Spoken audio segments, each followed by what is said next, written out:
marchandise. Ah oui, il y a de la marchandise et elle fait du bruit. Jacques-Henri et Chloé tombent tout de suite sur un os, enfin une vache. Mais bon, attention, il y a vache et vache. Ça, c'est les vaches laitières, ça. La race, c'est la Primochène. D'accord. La vache laitière, c'est une vache qui, comme son nom l'indique, est élevée pour son lait. Une fois qu'elle est bien usée, on la vend pour sa viande. Parfois après quelques semaines d'engraissement. On dit alors qu'elle est réformée. Cette viande de moins bonne qualité, c'est celle que nous retrouvons à 80% dans nos supermarchés. C'est bon pour le steak haché. Ou les viandes industrielles. Voilà, ou les viandes industrielles. Chez vous, il n'y en a pas des laitières? Ah non, chez moi, interdit.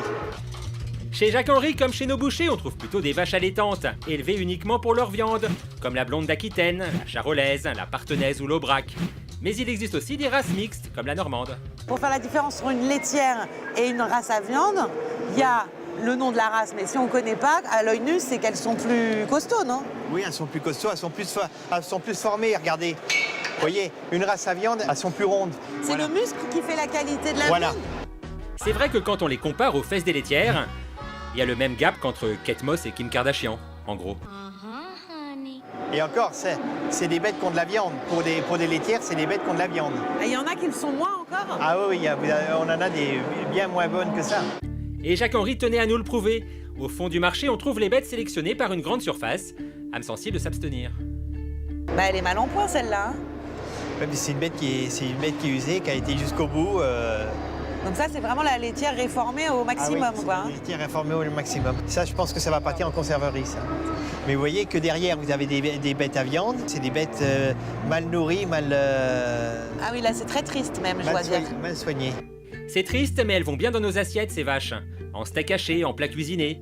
Et il y a une bonne raison, n'est-ce pas, Papa Pigeon? Ouais, effectivement, une vache de réforme qui n'est pas engraissée, qui est abattue tout de suite après sa carrière, qui n'a pas eu le temps de refaire sa musculature, tu la mets sur le marché parce que j'ai pu l'acheter très très bas et j'ai pu faire une vraie marge en remettant cette viande sur le marché. Je peux être un peu vache et un peu simpliste. Vas-y. Bah oui, tu peux être vache, hein, c'est raccord. Je crains que la motivation essentielle de ceux qui vendent, ça soit la part de bénéfice dégagée qui permet de rémunérer les actionnaires. Évidemment, quand Jacques-Henri sélectionne une bête, il est rigoureux. Chez une vache, il regarde d'abord ses fesses, on l'a compris. Mais il regarde aussi les épaules, le dos. Et tâter le cul des vaches, c'est pas qu'une expression. On garde la finesse de la peau. Plus la peau elle est fine, plus la bête va être tendre. Mais en revanche, là, quand vous regardez, vous voyez la qualité de la bête et tout ça. Voilà. Mais vous savez pas, par exemple, ce que l'éleveur lui donne à manger ou... Ah ben après, je vais à la ferme pour demander, regarder dans les auges ce que les bêtes mangent. Un jour qu'ils ne savent pas ou... par Quand ils surprise. s'y attendent pas. Voilà. Ah, c'est bien ça, les visites surprises. Très pigeon dans l'esprit. Du coup, Jacques-Henri et Chloé, ils sont allés voir Jean-Claude, un éleveur de race à viande à quelques kilomètres de Cholet. Vous élevez pas de vaches laitières? Non, Pourquoi ça?